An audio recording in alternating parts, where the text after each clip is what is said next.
আসসালামু আলাইকুম। আমি আরিফ রহমান, ফ্রিল্যান্সার আরিফ চ্যানেলের পক্ষ থেকে আপনাদের সবাইকে স্বাগতম। আজকে আমি আপনাদেরকে দেখাবো যে গুগল সার্চ কনসোলে আমরা যে সমস্যাগুলোর সম্মুখীন হয়ে থাকি সেই সমস্যাগুলো থেকে আমরা কিভাবে সমাধান পেতে পারি।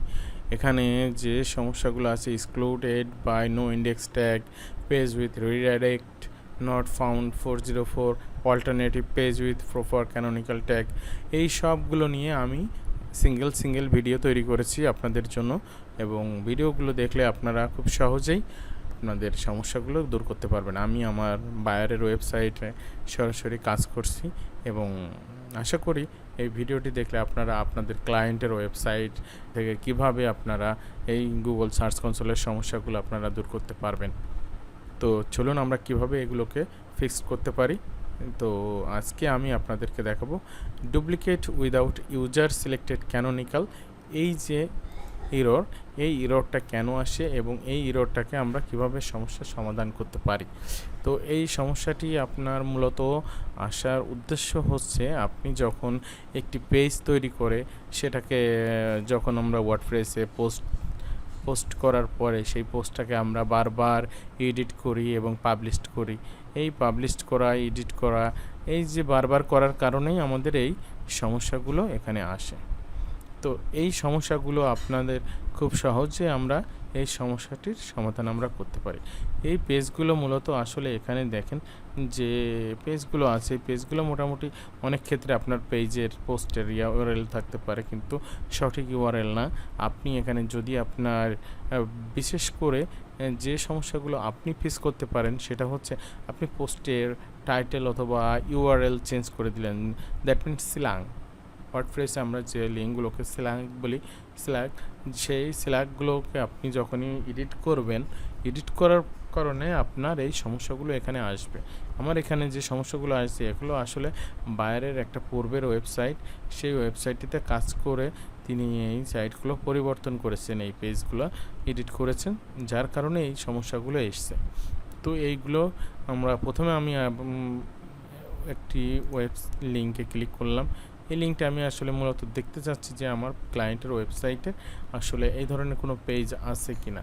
তো আমি বাইরের ওয়েবসাইটটাকে ভিজিট করছি। আসলে আমার ক্লায়েন্টের ওয়েবসাইটটা এরকম না। তিনি প্রথমে হয়তো এইটা মডেল হিসেবে তৈরি করেছিলেন, তারপরে বর্তমানে তার ওয়েবসাইটের স্ট্রাকচারটা এমন। এই জন্যে এই পেজটা আমি চাচ্ছি না গুগল আর এটা ভিজিট করুক, বা এটা আসলে কোনো পেজই না। আমি চাচ্ছি না যে এটা ডুপ্লিকেট হিসেবে থাক, বা এখানে গুগল এটাকে ক্যানোনিক্যাল বা সুপরিচিতি হিসেবে সিলেক্ট করুক। তো এখানে প্রথমে যে কাজটি আমরা করব সেটি হচ্ছে, এখান থেকে লিঙ্কটি কপি করে এখান থেকে যে রিমুভালস, সাইড বার থেকে রিমুভালসে ক্লিক করব। ক্লিক করার পরে নিউ রিকোয়েস্ট, তারপরে এখানে লিঙ্কটি পেস্ট করে দিলাম, তারপরে এখানে নেক্সট করে দেব, তারপরে সাবমিট রিকোয়েস্ট।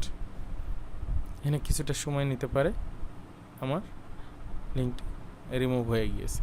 এরপরে আমি আবার পেজে চলে গেলাম, তারপরে আমার এখানে যে সমস্যাটি ছিল সেটিকে আমি ক্লিক করলাম। এখান থেকে প্রথম লিঙ্কটি আমি অলরেডি রিকোয়েস্ট করে দিয়েছি। এখন পরবর্তী পেজটিকেও আমি ঠিক সেমভাবে আমি কপি করে রিমুভালসে যাব, তারপরে নিউ রিকোয়েস্ট, তারপরে এটা এখান থেকে পেস্ট করে দিলাম। দেওয়ার কারণে এখান থেকে আবার এটা রিমুভ করে দিলাম। এভাবে আমরা আমাদের পেজটি রিমুভ করতে পারি। তো বন্ধুরা, আশা করি ভিডিওটি আপনাদের ভালো লেগেছে, এবং অবশ্যই ভালো লাগলে ভিডিওটি শেয়ার করবেন এবং লাইক কমেন্ট করে আমার সাথে থাকবেন। এবং এখানে যে আরও যে সমস্যাগুলো আছে, excluded by no index tag, এটা নিয়েও আমি পৃথক ভিডিও করেছি। পেজ উইথ রিডাইরেক্ট, এটা নিয়েও আমি ভিডিও করেছি। নট ফাউন্ড, এটা নিয়েও ভিডিও করেছি।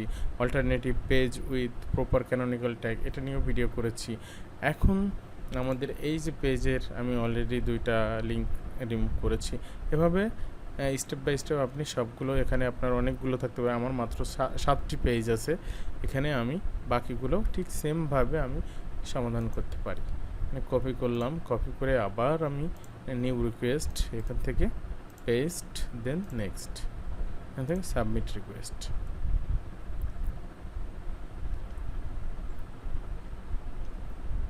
এভাবে আমরা সমস্যাটির সমাধান করতে পারি। তো সকলকে ধন্যবাদ, ভালো থাকবেন, সুস্থ থাকবেন। আসসালামু আলাইকুম।